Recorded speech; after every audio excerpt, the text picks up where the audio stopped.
Dr. Oz, we're honored to have you here at the 38th Congress of the International Nut and Dried Fruit, and here in Florida. In this interview, I'd like to ask you about specific benefits of hazelnuts and dried fruits. As you may know, 72% of the world's hazelnuts coming from Turkey, and we're talking about 500,000 people, farmers, involved in this. Turkey is also a big producer of dried fruits like sultanas, dried raisins, and everyone knows Turkish apricots or Turkish dried figs. Therefore, one can only imagine how important that is for Turkish producers. So let me start with our questions. Can you outline the benefit of hazelnuts for consumers? And what is the ideal consumption prescription? So if I can, let me start off at a high level about the value of eating real food. Food that comes out of the ground looking the way it looks when you eat it. It has been studied. In fact, just this week, a massive study, important one, came out that was supported with the NIH, the National Institutes of Health, the American government's research arm. They took 20 people. They put them in a program where they were completely closed off, like being in a jail. They gave them all the food that they could eat, nothing more, nothing less, and they weren't allowed to cheat. And they showed that eating the same macronutrient amounts of food, so the same calories, carbohydrates, same fat, same protein, same micronutrients, in a processed version versus a wholesome version is different. Our bodies react differently. So when I'm asked about a real food like a hazelnut, my first reaction is, your body understands that it's real. It's hardwired from millennia of having eaten that food to know exactly how to cope with it. The hormones shift understandably as well. In the study I just mentioned, the people who ate the wholesome food ate 500 calories less, even though it's the exact same macronutrients. Why is that? Because they know that a hazelnut is coming to with exactly the right combination of manganese and vitamin E and protein and fat. And so when it sees that, the hormones that govern our hunger, like ghrelin, the hormone that makes you growl and your stomach gets upset when you're hungry, it takes those and calms them down. So a hazelnut has a value because it's a wholesome package of all nutrients we know are good for us. So it beats not just the bad foods that are empty carbohydrates, but it also beats the foods that are processed but good foods. And it's been used as a tool for cooking, but I'm here to tell you as a doctor that when I walk into a grocery store, I'm walking into a pharmacy. The powerful value of a hazelnut and other nuts are of that nature. And so you asked me for a prescription. Personally, 20 hazelnuts at least a day. That's about an ounce.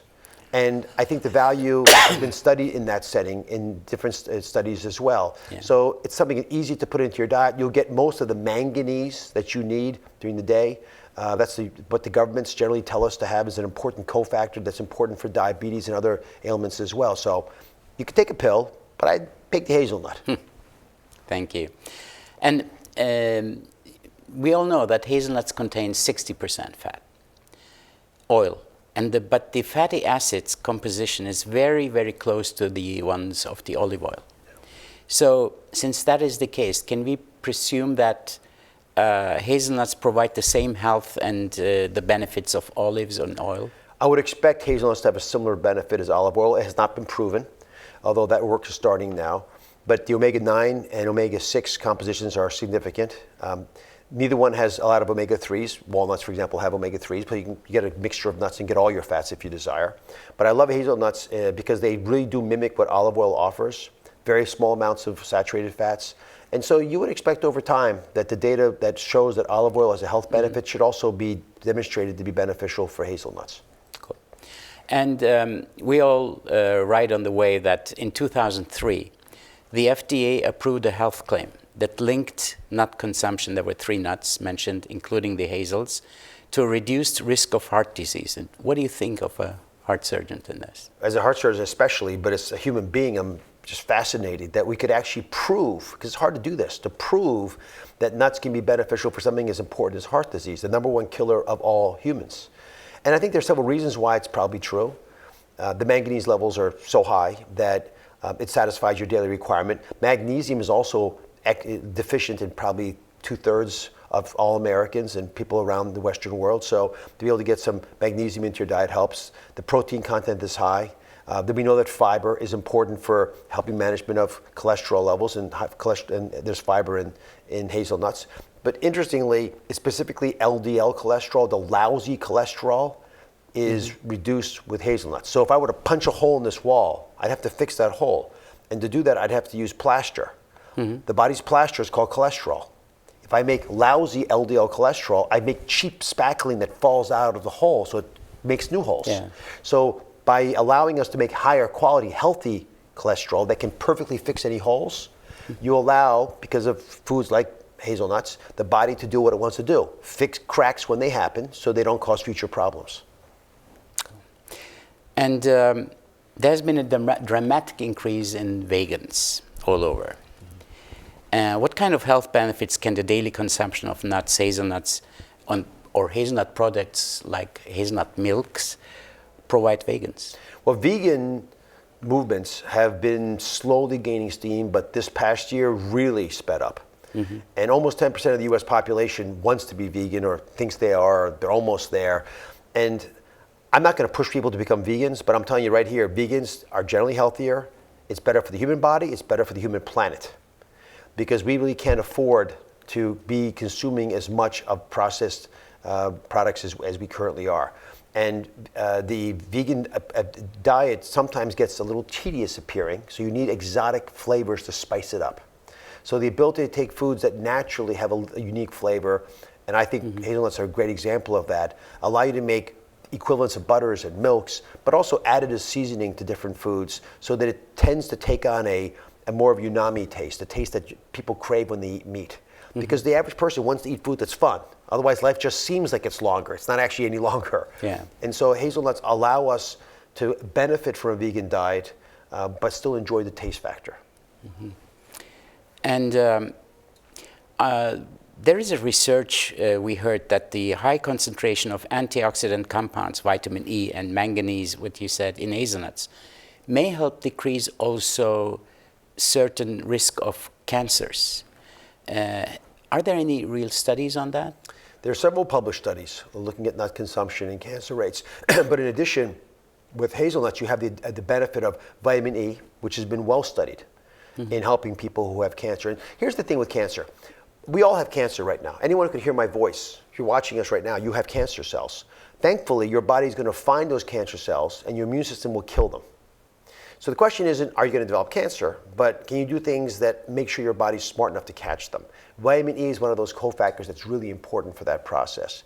And because vitamin E levels are high, probably a quarter of your daily requirement just from a hazelnut serving, and I can never stop at one serving, so it's often satisfied just by the nuts I eat, you're going to be able to be in a good place to help your immune system do what it wants to do anyway. And that's not just for cancers, it's also probably for autoimmune ailments. Because autoimmune ailments are because the immune system is working on the wrong things. It's confused.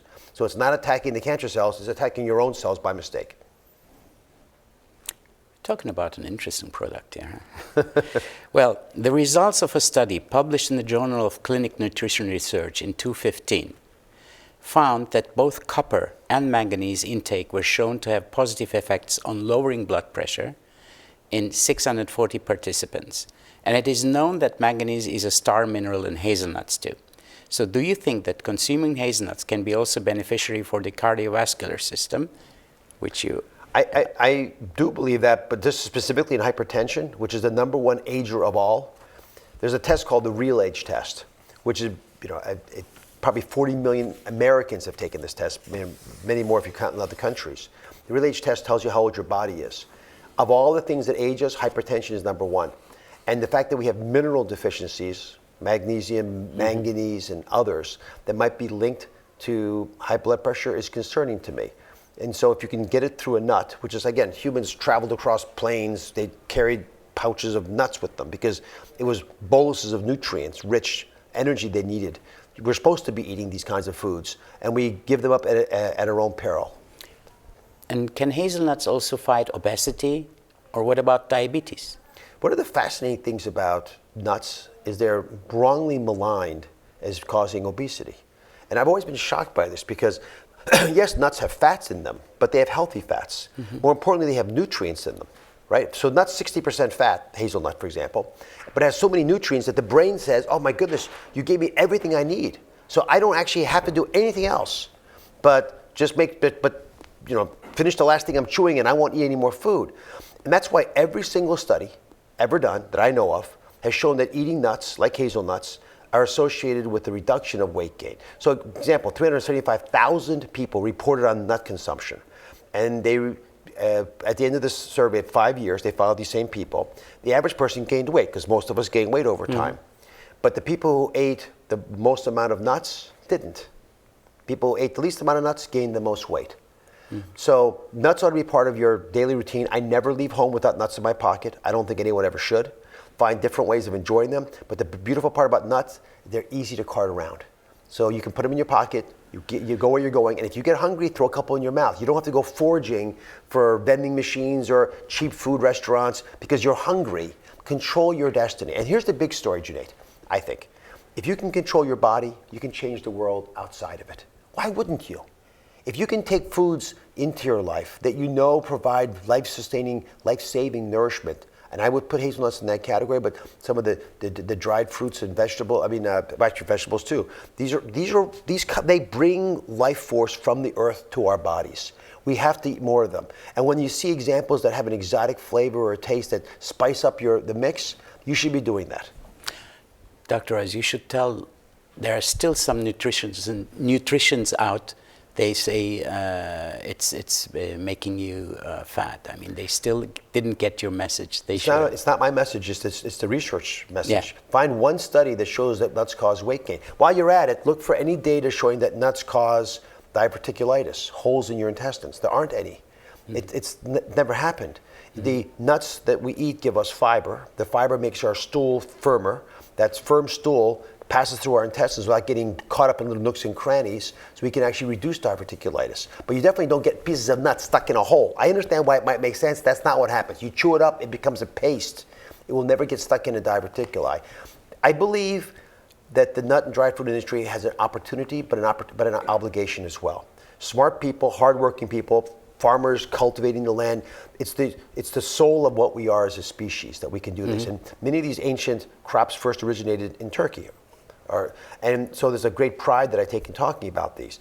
But we don't do enough research and development about why, in particular, some of these foods are beneficial to us. So we don't market it the right way, so that packaged products, which are easier to tell stories of because they've got bright pictures on them, seem to appear better. And we also have to take on head on the issues around allergies, because I think we as a people can get healthier if we address the crazily high incidence of allergies, many of which are very treatable with giving small doses of foods under doctor's supervision so that people outgrow them. Otherwise, we're going to become a world where we can't eat the foods that are the best for us because we didn't eat them early enough in our lives and developed allergies. Well, last question, a bit more personal. You got 4 kids, and until now, 3, hopefully more, inshallah. The 4th later. one's coming in August. 4th grandchildren, coming in August. Yes. Do you think they eat nuts or hazelnuts? I know they do. First of all, we have them all over the house, so they trip over them if they don't eat them. But they like the taste. And my daughter, Daphne, who's a chef, she's on the show with me, and my wife, Lisa, also a New York Times bestselling cookbook author. They make many recipes with nuts, and hazelnuts in particular, because it offers an exotic flavor, a taste that is a little different. But that's purely personal. To me, the most important thing is find foods that you love that just happen to be good for you. Don't eat foods that are good for you if you don't like them, because you're not going to do it your whole life. But if you hunt and peck, you're going to find foods that you adore. Our biggest enemy is a lack of curiosity, that we actually don't go searching for things that might lift us up. And I always tell my audience, because television is about light, right? It's about the light in your eyes, like you're watching right now us. There's a lightening of your spirit, because we elevate you. But you should feel good about what you just heard in this interview. But it's also about enlightenment, so that you're smarter. You got all 3 today. Now go out and take the next action, which is yours. Go explore, find nuts you love, check them out, enjoy them, and share them with your friends. Mehmet and Dr. Oz, thank you very much for this interview. I treasure all the things that you have done, your wisdom, your insights, and the fact that you're a change agent. God bless you. Thank you.